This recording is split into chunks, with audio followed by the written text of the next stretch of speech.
आपका आशा the hope के मंच पर स्वागत है। आज हम 6th क्लास के ज्योग्राफी के 3rd chapter motions of the Earth, पृथ्वी की गतियाँ, इसको पढ़ेंगे। पहली गति उसकी है रोटेशन यानी घूर्णन, और दूसरी है रिवोल्यूशन यानी परिक्रमण। घूर्णन जो है 24 घंटे में पृथ्वी एक बार अपने एक्सिस पर, जो एक्सिस है ये यानी अक्ष जो है या एक्सिस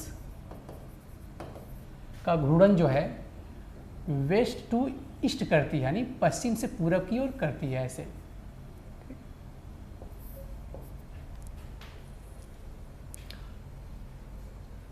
और एक्यूरेट टाइम जो होता है 24 घंटे ना होकर के हो 23 घंटे 56 मिनट एंड 4 सेकेंड, ये हुआ रोटेशन। अब हम देखेंगे ऑर्बिटल प्लेन अर्थ का।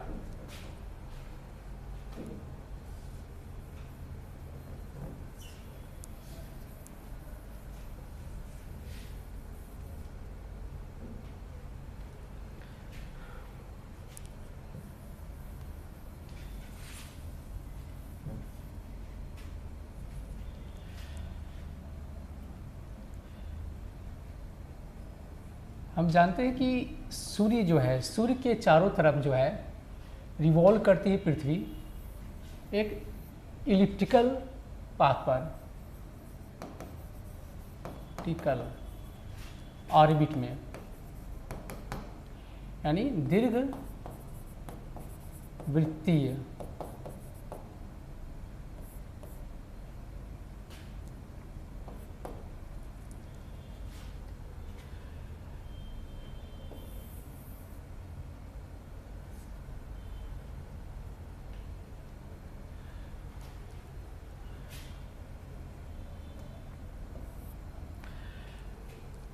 तो जिस ऑर्बिट पर ये घूमती है पृथ्वी, उसका जो तल होता है उसको हम कहते हैं कक्षीय समतल, जिस तल पर वह घूर्णन करती है ऐसे, यानी एंटी क्लॉकवाइज।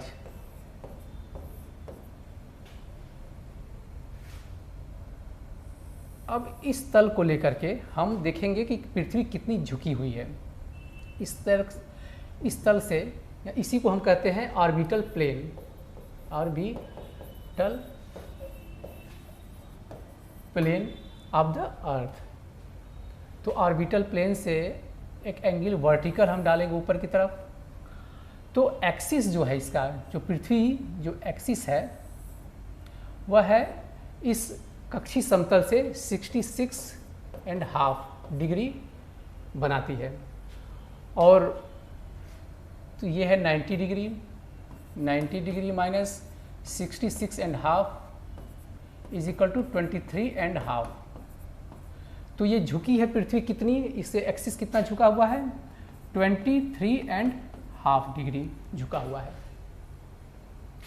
ठीक,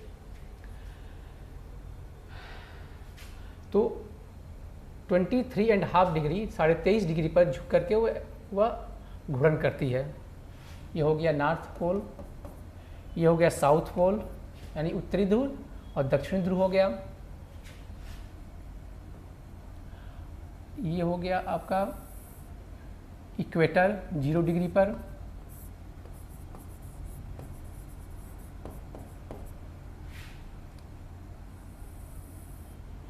नीचे हो गया कर्क रेखा यानी ट्रॉपिक ऑफ कैप्रिकॉर्न,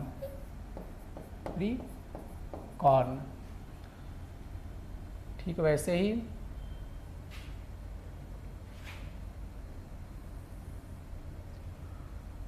ये हो गया, सॉरी ये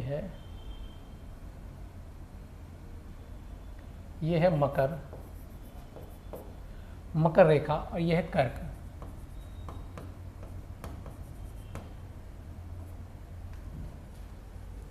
इसको कहते हैं ट्रॉपिक ऑफ कैंसर। मकर का अर्थ होता है मगर मच्छ से लिया जाता है या घड़ियाल से, और कैप्रिकॉर्न का अर्थ होता है गोट। ठीक, ये सिंबल होते हैं जो एस्ट्रोलॉजी में आते हैं। और कर्क का होता है केकड़ा। तो ये 23.5 डिग्री पर होता है नॉर्थ, और ये होता है 23.5 डिग्री साउथ। इधर जो हो गया इक्वेटर से, इधर जो हो गया वो हो गया साउदर्न हेमिस्फीयर, यानी दक्षिणी गोलार्ध, और ऊपर हो गया यहाँ से इक्वेटर से ऊपर नॉर्दर्न हेमिस्फीयर।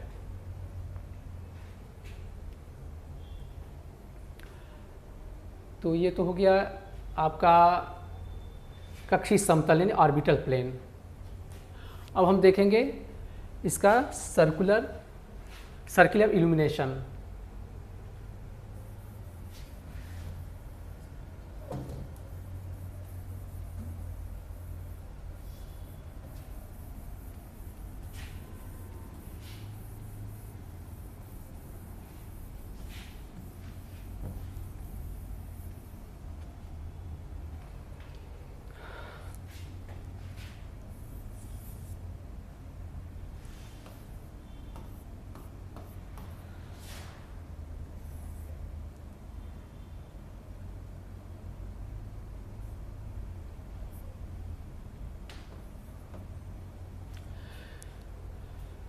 जो सूर्य का प्रकाश और उष्मा जो है गोल होने, पृथ्वी गोल होने के कारण आधे भाग पर ही पड़ती है। तो आधे भाग में क्या होता है, दिन होता है, और आधे भाग में रात होती है, यानी ये अंधकार होता है और इधर उजाला होता है। तो जो लाइन इसको, काल्पनिक लाइन जो इसको विभक्त करती है उसे कहते हैं प्रदीप्ति। प्रदीप्ति वृत्त बोलते हैं, यानी line of circle of illumination.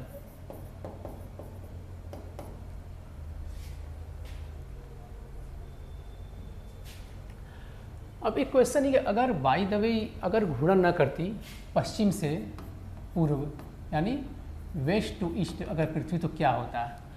तो यहाँ पर गर्मी काफ़ी बढ़ जाती और ये जीने लायक ना होता। वैसे यहाँ ठंड बढ़ जाएगी अगर धूप नहीं पड़ेगा, इस पर उष्मा और प्रकाश न पड़ेगा तो इस तरह ये पृथ्वी रहने लायक न होती।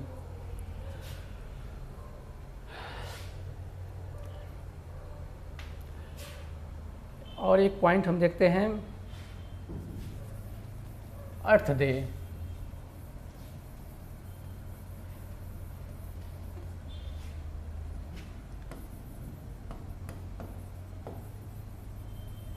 यानी पृथ्वी दिवस या दिन। जो घूर्णन पृथ्वी करती है, जो एक घूर्णन पूरा करती है जितने टाइम में, उसी को कहते हैं अर्थ डे यानी पृथ्वी दिवस। ये हुआ 24 घंटे का। ये तो हुआ रोटेशन। अब सबसे खास जो मुद्दा है वह है रिवोल्यूशन, जिसको हम देखेंगे।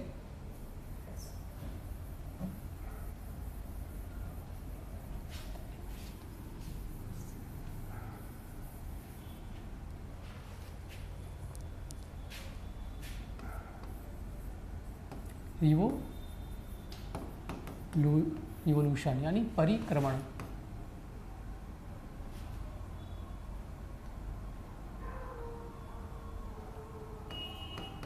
परिक्रमण यानी रिवॉल्व। पृथ्वी जो रिवॉल्व होती है सूर्य के चारों तरफ, उसको हम कहते हैं रिवॉल्यूशन या परिक्रमण। यह एंटी क्लॉकवाइज होती है। और जो सीजन होते हैं पृथ्वी पर, जो सीजन होता है पृथ्वी पर, और जो रात और दिन का टाइमिंग जो होता है बढ़ता घटता है, वो किसके आधार पर होता है? ये होता है रिवोल्यूशन एंड जो टिल्ट है पृथ्वी, यानी इंक्लिनेशन ऑफ पृथ्वी जो है अर्थ का,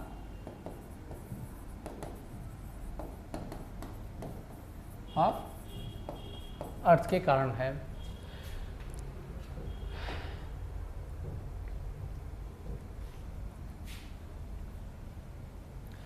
जो रिवोल्यूशन होता है यानी परिक्रमण, वह पृथ्वी जो सूर्य का परिक्रमण जो है 365.14 डेज में करता है।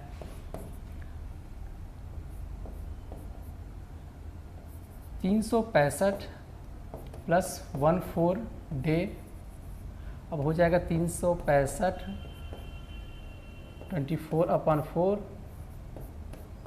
इसका मतलब हो गया 365 and 6 hour, 365 days and 6 hour में पूरा करता है। एक्यूरेट टाइम क्या है? 365 दिन 5 घंटे 48 मिनट में पृथ्वी रिवॉल्व करती है सूर्य को, एक पूरा रिवॉल्व।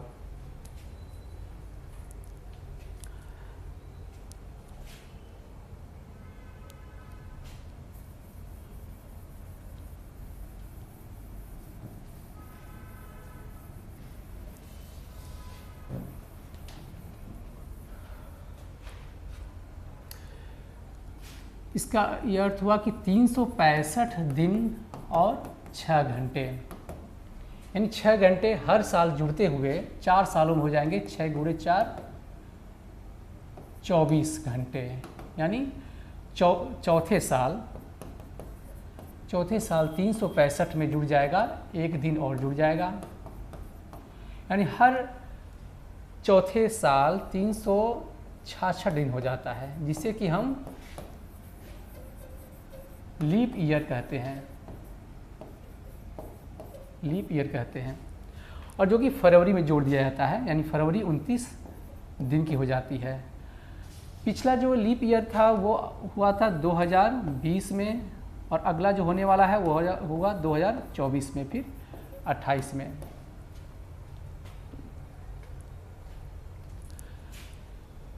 हम इसके बाद देखते हैं सोल्स्टिस के बारे में।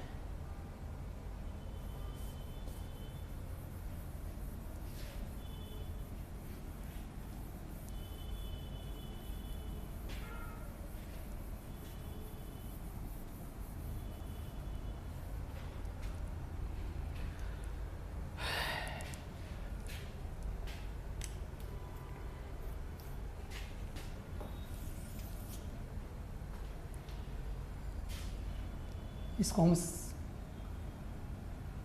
अभी सामान्य तरीके से हम इसको लेंगे, मान के चल रहे हैं कि ये इक्वेटर है और ये आपका हो गया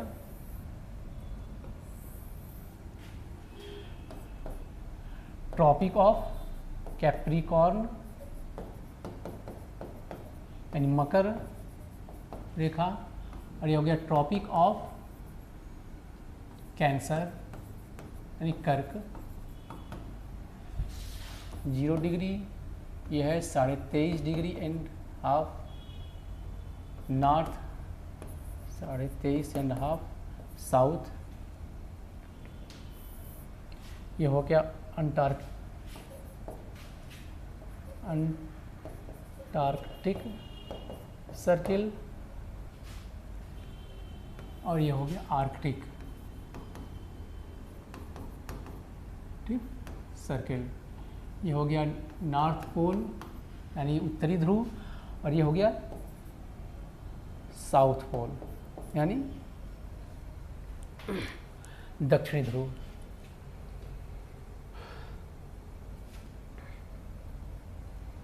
हम एक जोन देख लेते हैं जिसका जोन बटा हुआ है कि यहाँ से यहाँ तक सबसे ज़्यादा गर्मी होती है। इसको हम बोलते हैं उष्ण कटिबंध, इसको उष्णकटिबंध बोलते हैं, और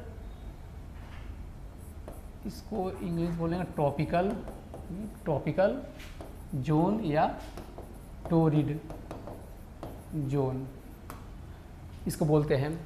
यहाँ से यहाँ तक को साउथ टेम्परेट, ये जोन हो गया, और ये हो गया नॉर्थ टेम्परेट जोन, और ये फ्रिजिड, ये दोनों फ्रिजिड जोन हो गए नॉर्थ और साउथ के। जो सूर्य है हम लोग देखेंगे, ये सोल्स्टिस होता क्या है, जिसको हिंदी में बोलते हैं हम अयनांत बोलते हैं। सूरज जो है, बोल हिंदी को देखते हैं, संस्कृत से लिया गया अयनांत जो है था, अयन का अर्थ होता है जर्नी,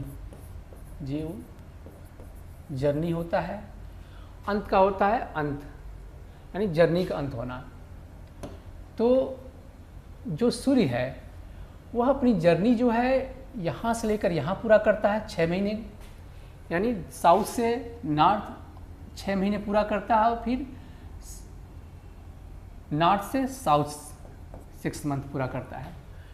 तो जब ये जर्नी अंत होती तो उसको, जब भी अंत होता इस जर्नी का, तो अयनांत बोलेंगे, उत्तर अयनांत, और यहाँ पर जब अंत होगा तो दक्षिण अयनांत बोलेंगे, यानी सोल्स्टिस बोलेंगे।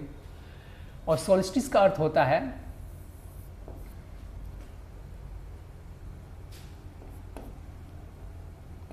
सोल मतलब सन हो गया, और स्टिस मतलब अर्थ हो गया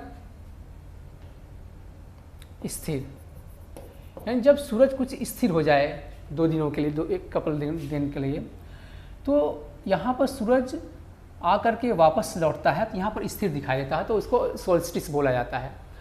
और दूसरा अर्थ हुआ कि जब सूरज अपने पृथ्वी के सबसे उच्चतम बिंदु को छू रहा हो या सबसे निम्नतम बिंदु को छू रहा हो, यानी डायरेक्ट, हाँ, तो उसको हम सोल्स्टिस बोलते हैं।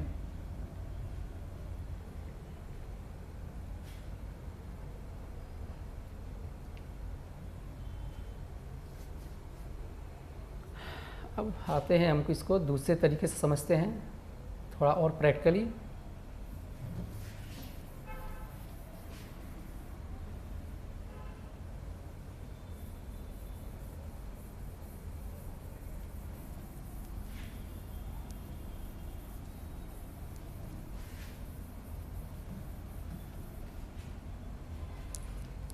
अब हम इसको थोड़ा सा और प्रैक्टिकल वे में समझेंगे कि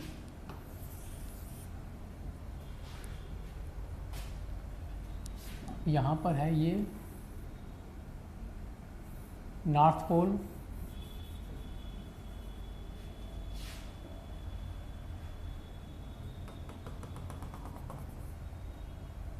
यह है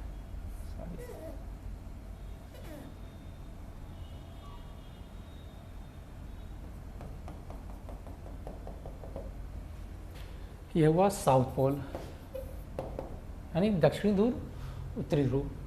घूमती है पृथ्वी ऐसे, यानी वेस्ट टू ईस्ट घूमती है। और ऑर्बिटल प्लेन को देख लेते हैं। ऑर्बिटल प्लेन बीच सीधे में होगा ऐसे, लगभग आधे भागों में, और इस पर जो वर्टिकल होगा उसको हम आधे भागों में डाल देते हैं इसको।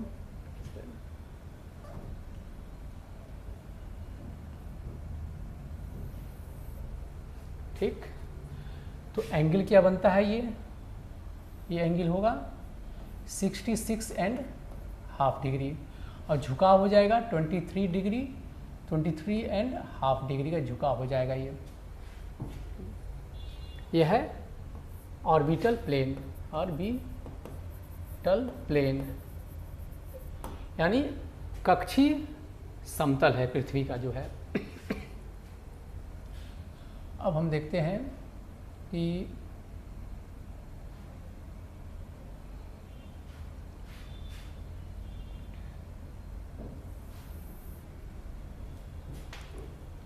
ये हो गया इक्वेटर 0 डिग्री।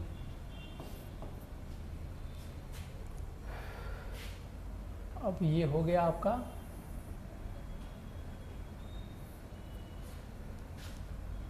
कर्क अर्थात ट्रॉपिक ऑफ कैंसर 23.5 डिग्री पर। और ये हो गया आर्कटिक सर्किल 66.5 डिग्री पर। ऐसे ही यहाँ पर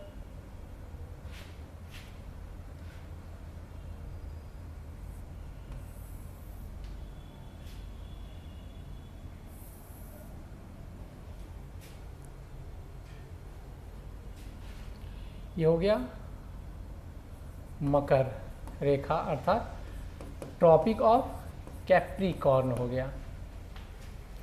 ये जो लाइन दिख रहा है ये हो जाएगा सर्किल ऑफ इल्यूमिनेशन कह सकते हैं। यानी अगर सूरज इधर है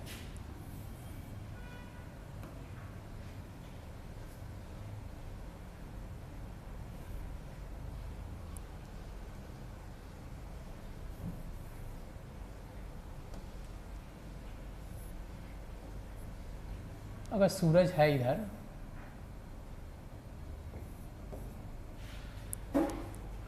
तो ये हम दिखाते हैं आपको कि ये हो गया समर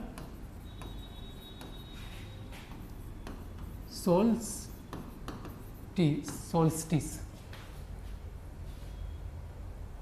यानी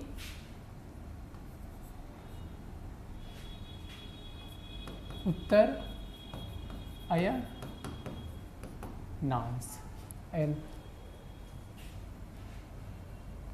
अयनांत कहते हैं इसको, अयनांत।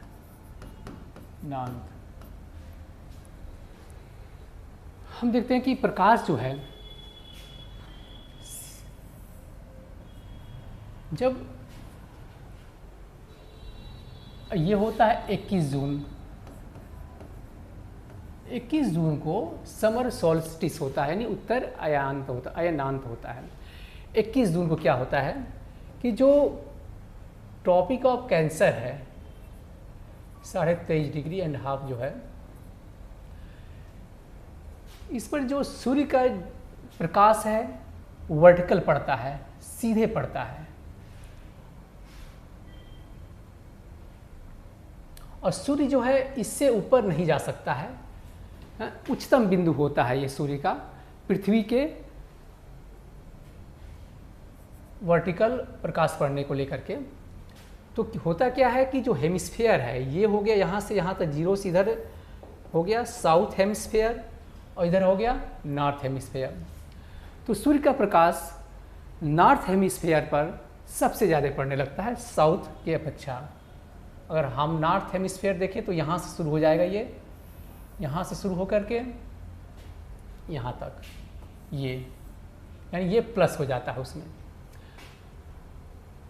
तो यहाँ पर समर की शुरुआत हो जाती है, समर होता है। वैसे ही साउथ हेमिस्फीयर पर हम जब देखेंगे तो क्या होगा, क्योंकि ये इल्यूमिनेशन है, लाइन ऑफ इल्यूमिनेशन है, प्रकाश इधर ही हो रहा है, इधर अंधेरा है यानी रात के दिन है, तो प्रकाश कितना पड़ रहा है, ये ज़्यादा पड़ गया नॉर्थ हेमिस्फीयर में। और साउथ हेमिस्फीयर में क्या हुआ, बस बहुत ही थोड़ा प्रकाश पड़ा, यह हुआ प्रकाश का। तो इससे हुआ क्या, यह समर और यहाँ विंटर हो गया क्योंकि प्रकाश और ऊष्मा कम पड़ रही है। वैसे ही दिन क्या हो गया, दिन का भाग देखिए, दिन क्या हो गया, दिन ये बहुत ज़्यादा हो गया, दिन बड़ी हो गई। सबसे बड़ा दिन होता है 21 जून को और सबसे छोटी रात होती है। वैसे ही सबसे छोटी रात है साउदर्न हेमिस्फीयर में जो देखेंगे यानी दक्षिणी गोलार्ध में जो होगा वो दिन जो है बहुत ही छोटा, सबसे छोटा दिन होगा और रातें सबसे बड़ी होंगी। ये जो रातें हैं, ये देखिए रातें जो हैं ये सबसे बड़ी रातें हो जाती हैं। ये हुआ। दूसरी चीज़ क्या होती है कि जब सूर्य का प्रकाश कैप्रिकॉर्न जो होता है उस पर क्या है, कैप्रिकॉर्न पर बहुत ही तिरछे पड़ता है। ये सर्किल थोड़ा सा ऊपर होना चाहिए, खैर। तो इस पर तिरछा प्रकाश पड़ता है, यानी ऊष्मा कम मिलेगी, प्रकाश कम मिलेगा। वैसे ही जो ध्रुवों पर, नॉर्थ ध्रुवों पर तिरछा पड़ेगा, प्रकाश तिरछा पड़ेगा और 6 महीने के लिए रेगुलर प्रकाश पड़ेगा, यानी यहाँ रात होगी नहीं, 6 महीने का दिन होगा। और यहाँ वैसे ही ठीक यहाँ प्रकाश जो है इन साउथ जो ध्रुव है यानी साउथ पोल है वहाँ पर प्रकाश नहीं आएगा, 6 महीने की रात हो जाएगी। तो 6 महीने का ये दिन हो जाएगा, क्योंकि हमेशा ये प्रकाश के सामने होगा, सूर्य के सामने होगा। और सूर्य जो है सर के ऊपर नहीं दिखेगा, हमेशा क्षितिज पर दिखेगा। क्षितिज वो हमेशा दूर क्षितिज पर, जहाँ पृथ्वी और आकाश मिलते हैं वहाँ पर दिखेगा। क्षितिज जो है क्षैतिज से बना है, क्षैतिज यानी हॉरिजॉन्टल से बना है, यानी ओरिजिन पर दिखेगा सूर्य, और वह कभी अस्त नहीं होगा, न उगेगा न अस्त होगा, वह लगातार एक चक्र के रूप में घूमता ही दिखाई देगा। इसलिए 21 जून को जो है नॉर्वे को बोला जाता है कि मध्य रात्रि का सूर्य 21 जून को उदित होता है। नॉर्वे के अलावा स्वीडन हो गया, फिनलैंड हो गया, वहाँ पर भी ऐसी स्थिति है, लेकिन कहावत में है कि मध्य रात्रि का सूर्य नॉर्वे में उदित होता है। तो नॉर्वे आपका पड़ जाएगा 66 के आसपास पड़ेगा, सारी चीज़ें यहीं पर पड़ेंगे आसपास। तो ये वह समर सोल्स्टिस हो गया। अब हम देख लेते हैं विंटर को भी देख लेते हैं इसके थ्रू।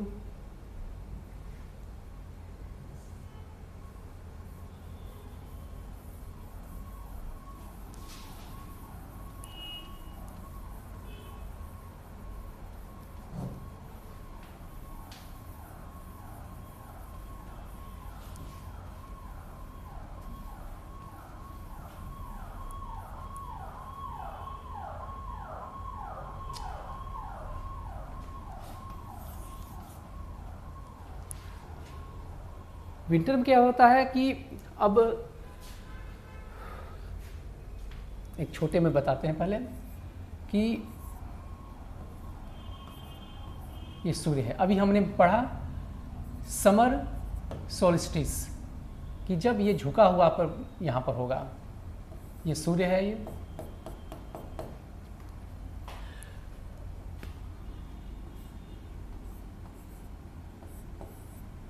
तो पृथ्वी जो झुकी हुई है 23.5 डिग्री पर, ऐसे ही वो रोटेट कर रही है और यह धीरे धीरे एंटी क्लॉकवाइज यहाँ से यहाँ तक रिवॉल्व कर रही है। तो ये झुकी हुई पृथ्वी पहले यहाँ पर आएगी इसी तरीके से,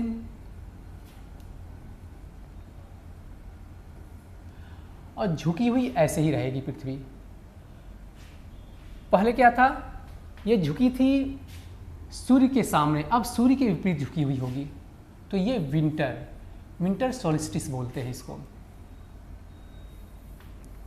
तो पहले हम विंटर सोल्स्टिस समझ लेते हैं थोड़ा सा, उसके बाद पूरे रिवॉल्यूशन को समझेंगे।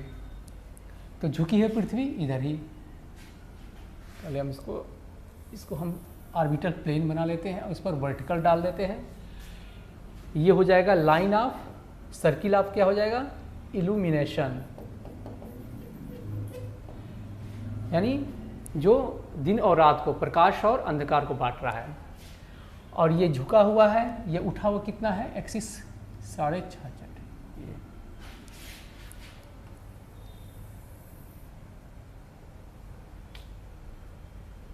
कुछ ज़्यादा ही झुका दिया।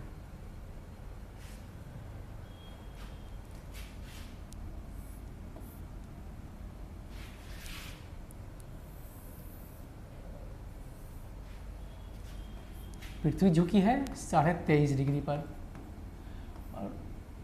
और ऑर्बिटल जो प्लेन है, ये जो ऑर्बिटल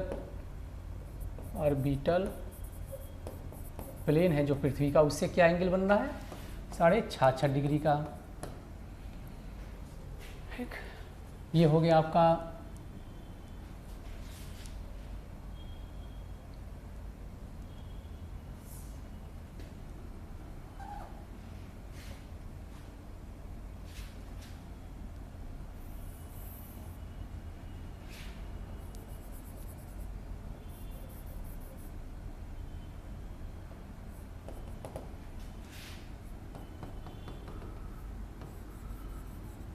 ये हो नॉर्थ पोल और ये हो गया साउथ पोल। अब सूर्य को हम इधर देखेंगे क्योंकि यह विंटर सोल्स्टिस है, विंटर सोल्स्टिस है, यानी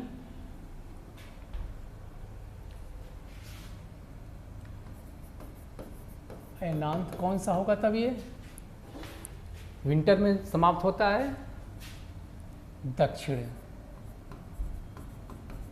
दक्षिण अयनांत होगा ये, क्योंकि ये दक्षिण की जो जाती हुई यात्रा यहाँ समाप्त हो जाएगी सूर्य की। तो सूर्य अगर इधर यहाँ पर है और इसका प्रकाश जो है ये हो गया 0 डिग्री,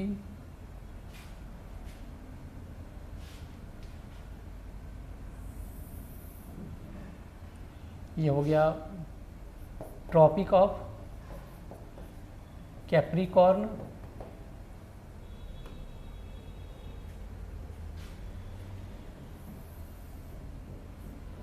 और ये हो गया ट्रॉपिक ऑफ कैंसर यानी कर्क रेखा, और ये हो गया मकर। अब सूर्य जो विंटर सॉल्स्टिस में क्या होता है, सूर्य की जो प्रकाश है वो पड़ती है सीधे मकर यानी जो है कैप्रिकॉर्न पर पड़ती है डायरेक्ट, और ट्रॉपिक ऑफ कैंसर पर पड़ती है तिरछी। तो जो हेमिस्फेयर साउदर्न हेमिस्फेयर है यह जो है यह सबसे ज़्यादा प्रकाश प्राप्त करता है, ऊष्मा प्राप्त करता है।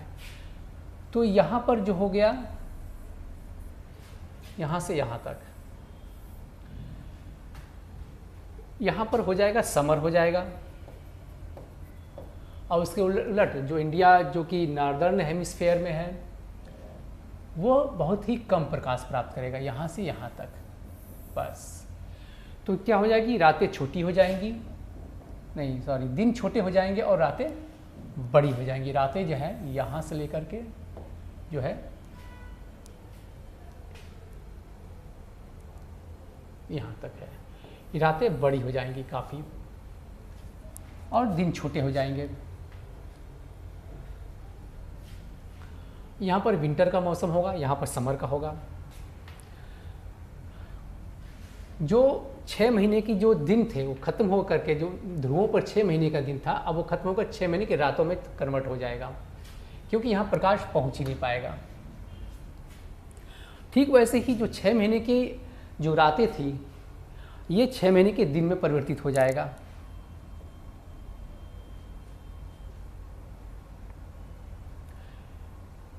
और ठीक उलट जो कि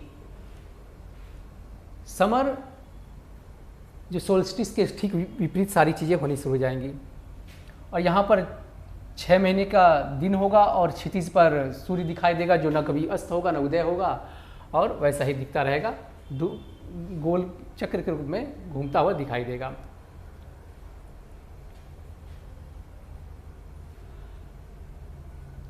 अब इसको पूरे टोटली हम देखेंगे इसको लेकर के कि ये चीज़ हो कैसे रही है।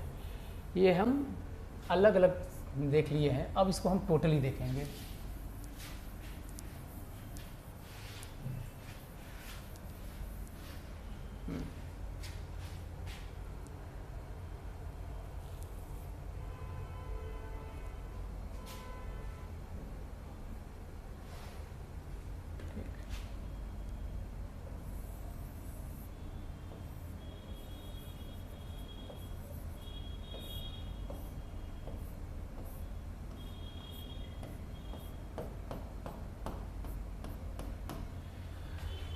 ये हो गया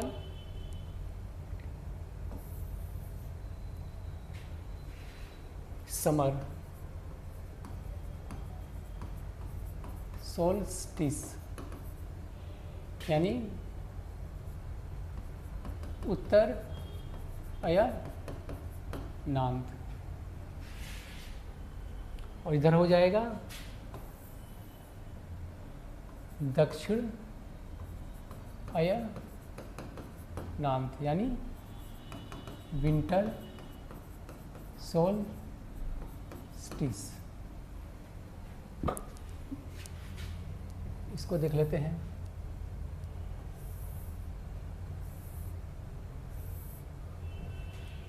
ये आपका हो गया इक्वेटर यानी विषुवत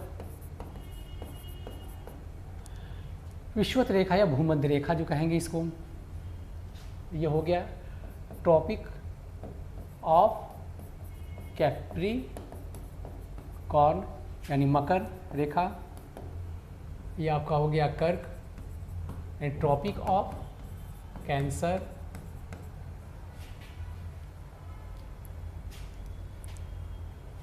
एंगल जो हो गया ये हो गया 23.5 degree, half 23.5 degree, 0 degree 23.5 degree north हो जाएगा, ये 23.5 डिग्री साउथ हो जाएगा। ये आपका हो गया पोल जो हो गया साउथ पोल हो गया यानी दक्षिणी ध्रुव, और ये होगा नॉर्थ पोल। ये घूमती पृथ्वी जो है पश्चिम से पूरब की दिशा में।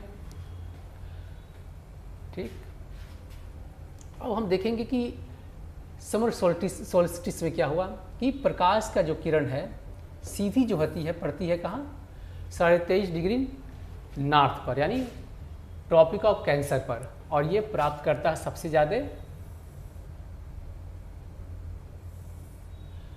ज़्यादा ऊष्मा और प्रकाश प्राप्त करता है। तो यहाँ पर क्या समर का मौसम होता है।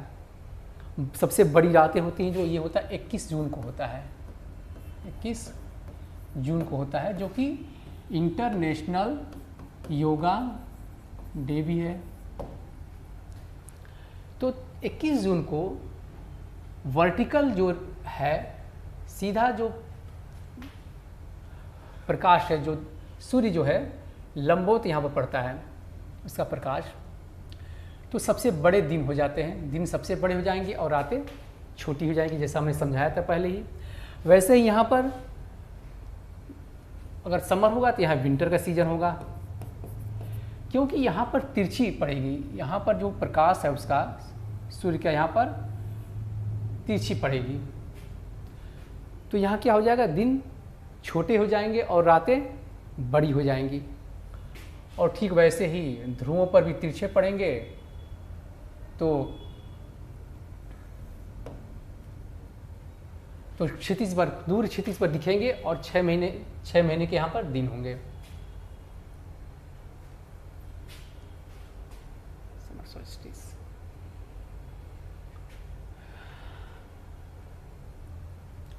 और ये एंटी क्लॉकवाइज जो पृथ्वी है घूमती हुई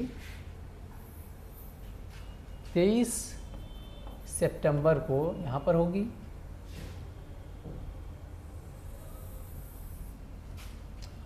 और विंटर सोल्स्टिस जो होता है 22 दिसंबर को यहाँ पर, और फिर 21 मार्च को यहाँ पर। एंटी क्लॉकवाइज रिवॉल्व होती हुई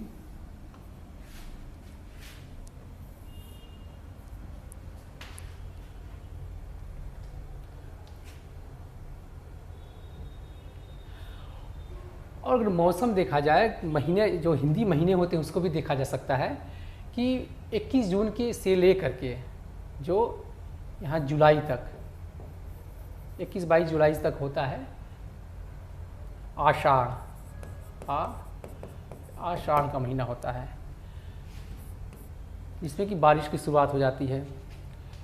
एक नावल भी है जो कि आईएएस के कोर्स में है हिंदी के, नाम है आषाढ़ का एक दिन, मोहन राकेश का है। ये काफ़ी मार्मिक उपन्यास है जिसमें नायक हैं कालिदास हैं। जुलाई से होते हुए जुलाई, फिर अगस्त का महीना आएगा। जुलाई और अगस्त के बीच को कहते हैं श्रावण यानी सावन का महीना। फिर अगस्त और सितंबर के बीच को कहते हैं भाद्रपद या भादो कहते हैं। ये सब बारिश के मौसम है। अब हम देखेंगे कि एक नई चीज़ होती है, इक्विनॉक्स बोलते हैं इसको। अब समर बीतने के बाद जाड़े आने से पहले एक मौसम होता है शरद, यानी विंटर आने से पहले एक शरद होता है, या इसको हम कह सकते हैं शरद या ऑटम सीजन होता है। इसको पतझड़ भी कहा जा सकता है, क्योंकि पत्ते झड़ने लगते हैं इस मौसम में। ये 23 सितंबर होता है, इक्विनॉक्स का टाइम होता है, इक्विनॉक्स कहते हैं इसको, इक्विनॉक्स। और जो शब्द है जो संस्कृत से लिया गया है वह है विषु, यानी जब दिन और रात बराबर हों। और इक्विनॉक्स का अर्थ हो गया बराबर, नॉक्स का अर्थ हो नाइट, जब नाइट दिन के बराबर हो जाए तो वो इक्विनॉक्स होता है।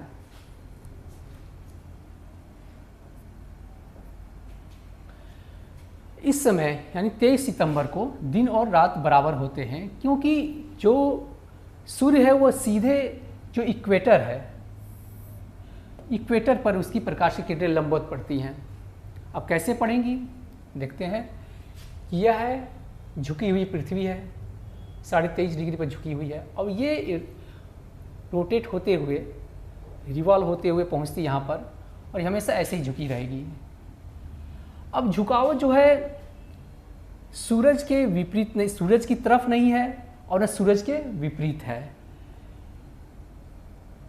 तो इससे उत्तरी और दक्षिणी जो गोलार्ध है यानी नॉर्दर्न और साउदर्न हेमिस्फेयर में टोटल प्रकाश पड़ता है, बराबर समान रूप से प्रकाश पड़ता है, और ये इक्वेटर पर लंबवत इसकी किरणें गिरती हैं। तो इसलिए यहाँ पर दिन रात बराबर हो जाते हैं, और यही रोटेट होते हुए इस तरह से पहुँचती है। ये जब ये झुकी हुई पृथ्वी हमेशा एक तरफ ही झुकी होगी। फिर ऐसा ही एक इक्विनॉक्स यहाँ पर होता है, 21 मार्च को होता है। यहाँ पर भी क्या होता है, दिन और रात बराबर होते हैं, क्योंकि यहाँ पर भी लंबवत किरणें जो होती हैं इक्वेटर पर गिरती हैं।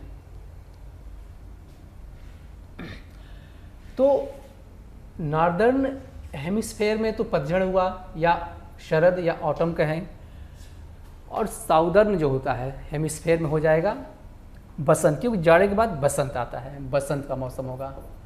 बसंत अर्थात स्प्रिंग का मौसम होगा। 23 सितंबर ये भाद होगा। सितंबर फिर आता है अक्टूबर का महीना।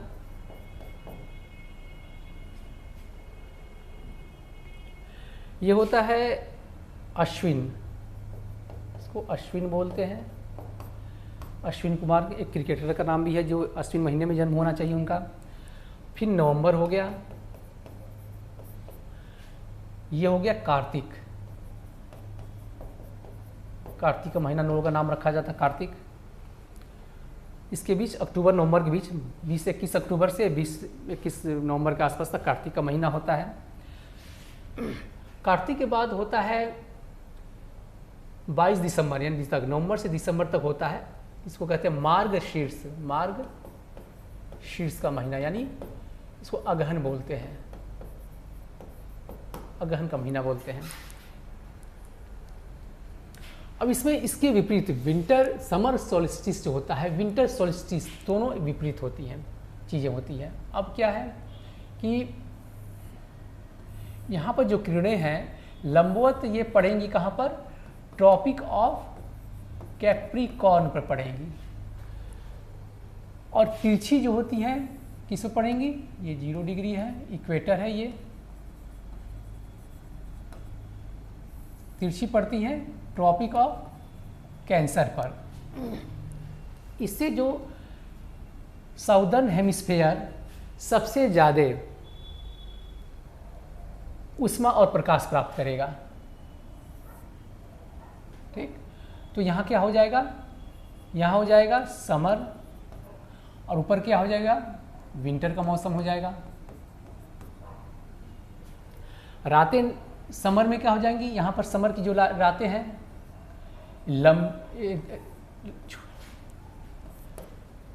दिन जो है लंबे हो जाएंगे और रातें छोटी हो जाएंगी। वैसे ही विंटर जो हम इंडिया जो है नॉर्दर्न हेमिस्फेयर में, वहाँ क्या हो, जब विंटर का मौसम होगा, विंटर होगा तो वहाँ पर दिन जो हो जाएंगे क्या हो जाएंगे, छोटे हो जाएंगे और रातें लंबी हो जाएंगी।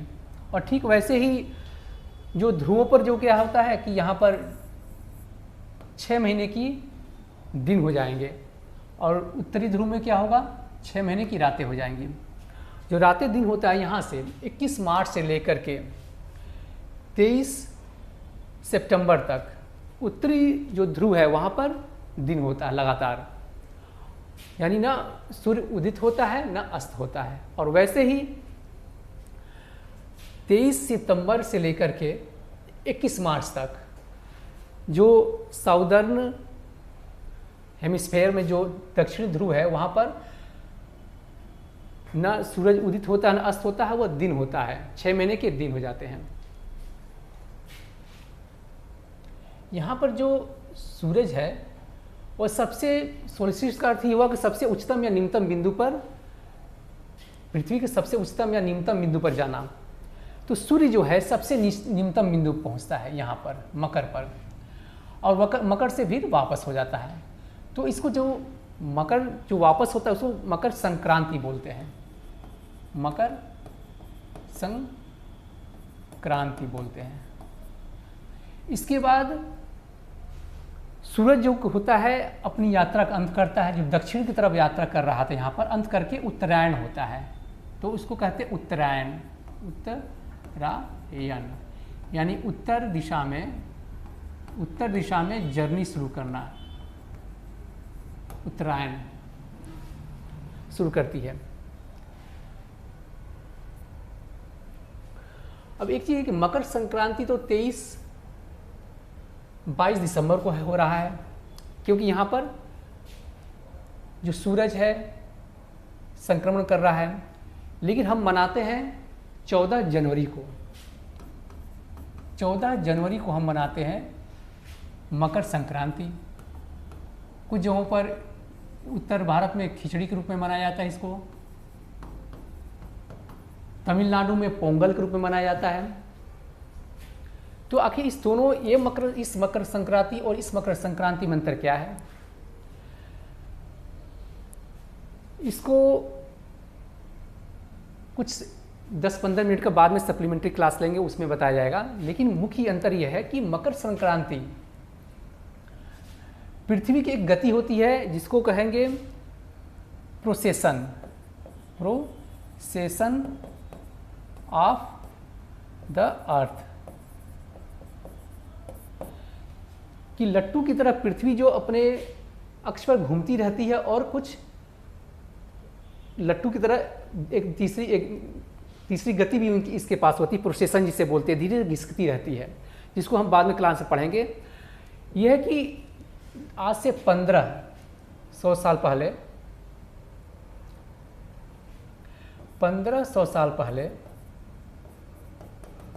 23 सितंबर को ही मकर संक्रांति होती थी, लेकिन वह शिफ्ट होकर के अब क्या हो गई है, 14 जनवरी में आ चुका है, और फिर 72 साल बाद वो 15 जनवरी में शिफ्ट होगा। तो इसको हम सप्लीमेंट्री क्लास के बाद में इसमें पढ़ेंगे। अभी फिलहाल ये है कि ये मकर संक्रांति इस तरह से होता है और ये विंटर सोल्स्टिस है।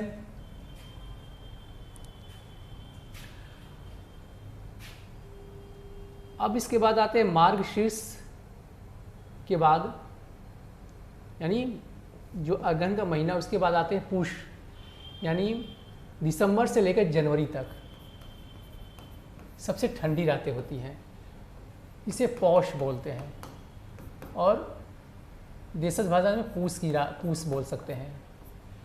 एक पूस की रात, यह प्रेमचंद की एक कहानी है जो बहुत ही मार्मिक है, इसे पढ़ना चाहिए सभी को, किसान के जीवन पर आधारित है। जनवरी के बाद फरवरी के बीच आता है माघ का महीना। ये हिंदू धर्म के लिए काफ़ी खास होता है। इसमें होता है कुंभ का स्नान किया जाता है, जो कि 12 साल में एक बार प्रयागराज में होता है और 6 साल पर अर्धकुंभ होता है। फरवरी से मार्च और फरवरी से मार्च होता है फागुन का महीना, फाल्गुन या फागुन का महीना, इसी में होली होता है। तो मौसम कैसे चेंज हो रहा है, ऋतुएं कैसे चेंज हो रही है, ये पृथ्वी के रिवोल्यूशन से हो रहा है। अब आते हैं हम 21 मार्च को। जो मार्च होता है, मार्च से लेकर अप्रैल का महीना होता है चैत्र का या चैत का, और यह हिंदू कैलेंडर के अनुसार नया साल होता है। यानी 21 तारीख के आसपास जो होता है ये नया साल मनाया जाता है हिंदू कैलेंडर के अनुसार, चैत के महीने में। और यह भी इक्विनॉक्स होता है। इक्विनॉक्स यानी दिन रात यहाँ भी बराबर हो जाते हैं, क्योंकि सूरज के सामने पृथ्वी न झुकी है न विपरीत में है, वह दूसरे डायरेक्शन में झुकी हुई है। तो ये सूरज लंबवत पड़ता है, इक्वेटर पर लंबवत उसकी किरणें पड़ती हैं, तो दिन और रात बराबर हो जाते हैं। और विंटर के बाद बसंत, जो नॉर्दर्न हेमिस्फीयर में बसंत आ जाता है, यानी स्प्रिंग, और साउदर्न पार्ट में हो जाता है ऑटम, यानी शरद या पतझड़ के मौसम होते हैं, क्योंकि उसी के बाद वहाँ पर विंटर का मौसम आएगा। ठीक, अब हम देखते हैं कि एक मौसम और एक और ऋतु को देखते हैं, जो महीना है चैत के बाद आएगा बैसाख का महीना आता है। अप्रैल हो गया, मार्च और अप्रैल हो गया, अप्रैल और मई के बीच आता है यह बैसाख आता है, जो कि हम बैसाखी मनाते हैं। क्यों, गेहूँ कटता है तो बैसाखी मनाया जाता है। और इसमें एक और महत्वपूर्ण दिवस होता है, वो होता है बुद्ध पूर्णिमा, बैसाख की बुद्ध पूर्णिमा, जब भगवान बुद्ध का जन्म होता है और बोध भी मिलती है, यानी इनलाइटनमेंट, और उनकी मृत्यु यानी महापरिनिर्वाण भी होता है, तीनों एक साथ होता है। तो मनाया जाता है ये बैसाख बुद्ध पूर्णिमा के दिन। मई से लेकर के जो महीना है जून तक, इसे कहते हैं ज्येष्ठ, यानी यह होता है जेठ का महीना, जो सबसे तेज, सबसे गर्मी वाला मौसम होता है। तो हम, ये हो गया रिवोल्यूशन, और उसके अनुसार ऋतुएं जो होती हैं कैसे परिवर्तित हो रही हैं, और इसमें टिल्ट जो है, इसका जो इंक्लिनेशन है, झुकाव, वह और रिवोल्यूशन के आधार पर ही सारी ऋतुएं होती हैं। अब हम थोड़ा प्रैक्टिकल भी देखेंगे इसका, कि हम सामान्य जीवन में कैसे इसको पकड़ सकते हैं।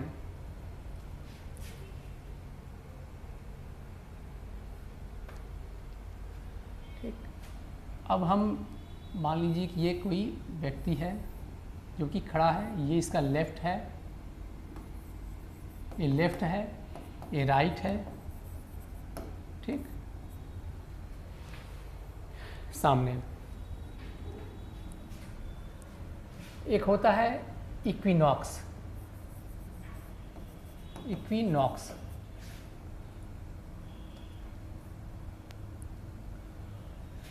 और एक होता है समर सोल्स्टिस, यानी देखिए पहले विंटर सोल्स्टिस, ये होता है उत्तर अयनांत, और ये होता है दक्षिण अयनांत, और इक्विनॉक्स 2 होता है। तो हम गर्मी में देखते हैं कि बहुत तेज़ जब गर्मी पड़ती है, यानी खास करके अगर 21 जून को देखा जाए, ये होता है 21 जून को, हम देखेंगे कि जो सूर्य है वह लेफ्ट साइड तिरछे में उगता हुआ दिखेगा और अस्त हो जाएगा इधर भी इस तरीके से। 21 जून को, और उत्तर जाता हुआ सूरज अब यहाँ अपनी यात्रा है, अयन का यानी यात्रा का अंत करता है, और ये साउथ की तरफ यात्रा करना शुरू करता है। बीच में एक बार ये इक्विनॉक्स आता है, कब? 23 सितंबर को। 23 सितंबर को हम देखेंगे कि ठीक पूर्व में यानी ईस्ट में सूर्य दिखाई देगा हमें, बिल्कुल ठीक ईस्ट में दिखाई देगा। जरा सा भी इसके एंगल में परिवर्तन नहीं होता है 23 सितंबर को, और दिन और रात बराबर हो जाते हैं उस दिन। और फिर ये यात्रा अंत करता है ये 22 दिसंबर को यात्रा का अंत होता है, यानी दक्षिण की तरफ आने वाला यात्रा का अंत कर लेता है, यानी इसको विंटर सॉल्स्टिस बोलते हैं। और फिर यह उत्तरायण होता है, यानी उत्तरायण, ये दक्षिणायन हो गया, यानी दक्षिण की तरफ यात्रा शुरू किया दक्षिण आयन, और यह उत्तरायण यानी उत्तर की तरफ यात्रा की शुरुआत करता है। और फिर यह 21 मार्च को फिर इक्विनॉक्स होता है कि ठीक पूर्व में सूर्य होता है, और उसके बाद फिर 21 जून को यहाँ पर होता है। तो अगर हम प्रैक्टिकल भी देखा जाए अपने हाथों को देखकर कि राइट साइड में जब जाड़े का मौसम होगा तो राइट साइड तिरछा यहाँ से उदित होता है और अस्त होता है यहाँ। लेकिन वही अब काफ़ी गर्मी का मौसम है, यानी 21 जून को अगर आसपास देखा जाए तो ये लेफ्ट हाथ की साइड में, पूरब में लेफ्ट हाथ की साइड में उदित होता है। तो ये हो गया इसकी यात्रा, सूरज की यात्रा, यानी समर सोल्स्टिस हो गया कि सूरज की यात्रा किस तरह से होती है स्थिर मान करके पृथ्वी को। अगला एक सप्लीमेंट्री क्लास लेंगे कि उसमें बताएंगे कि प्रोसेशन ऑफ अर्थ क्या होता है, जो कि बहुत ही खास है लेकिन थोड़ा सा एक्स्ट्रा है।